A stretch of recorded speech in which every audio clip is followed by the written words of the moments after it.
Let's be honest, that is not the brightest set of headlights. Plus, the right one's kind of blown out. That's high beam. That's low beam. I think we should install this set that came from Partsam and see if they're a lot better. And now let's see what it looks like with LED headlights.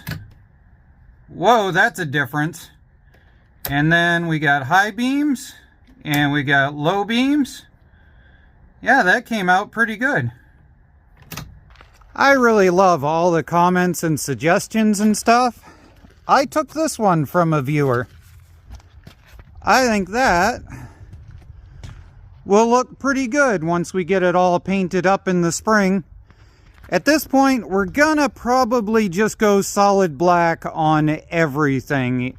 Where we already did the roof black, and I'm going to be mounting lights up there that are gonna be stuck right directly on there, and I'd rather not take them back off.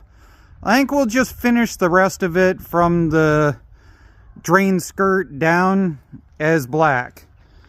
But anyways, we've got our lights here. These look really nice. Very excited about these. I also like that they included all kinds of write-up about different ways to adapt them. They've got the information on different styles of harnesses you might need to use, and a quick little frequently asked questions that actually had a few things that I thought was good.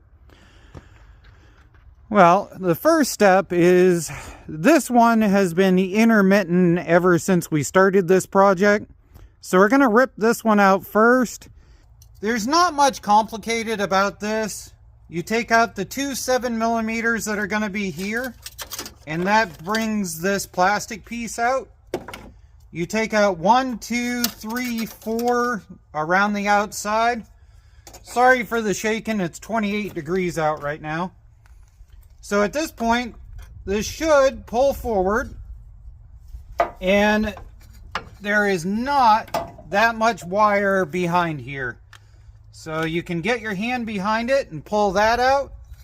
Now we should be able to put a tester into there and see whether it's just a dead bulb or whether there's wiring problems. This connector ended up being massively corroded. I did manage to get it to show signal, so we're going to see if we can file this one and get it to work, but I'm going to replace this. So if we have our ground in on this side, and we put our positive up top here, we should, it did it for a sec there. There it goes. Oh, try again. See what I mean? It's all corroded. So we got a green light, which means that we got plus or minus 12.5 volts. We're at 13.6 right now.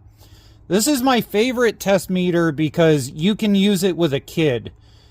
If it shows green, everything's happy. If it shows red, there's at least a little bit of voltage coming out. And if it doesn't light up, well then obviously it's screwed. The camera really does not do this justice. It is way brighter in person, or at least to my eyes anyway. I finally gave up on trying to save the old connector that was in here. I just plain ground down each one of those so that a regular bit would fit. So we've got black, we've got red in the center, and we've got green on the side over here. So right now we're on low, which lights up like this. So if we come over here and we pop that forward, we got lights on the dash.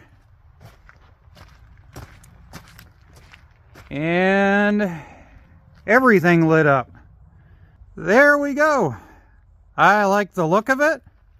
We definitely need to work on building a bumper because the original was trashed. So a big shout out to Partsam. I've used their lights on several off-road projects now. This is actually ironically the first on-road project that I've used their lights on. We might end up talking with them once we start on the flatbed for a few other options. But I think they look pretty good. thank you everyone for supporting the Van-Haulen build and for keeping me going. It's getting colder, but we don't care. We're going to try and do something on the Van-Haulen build at least once every couple of weeks during this winter. And in the spring, we'll get it all painted.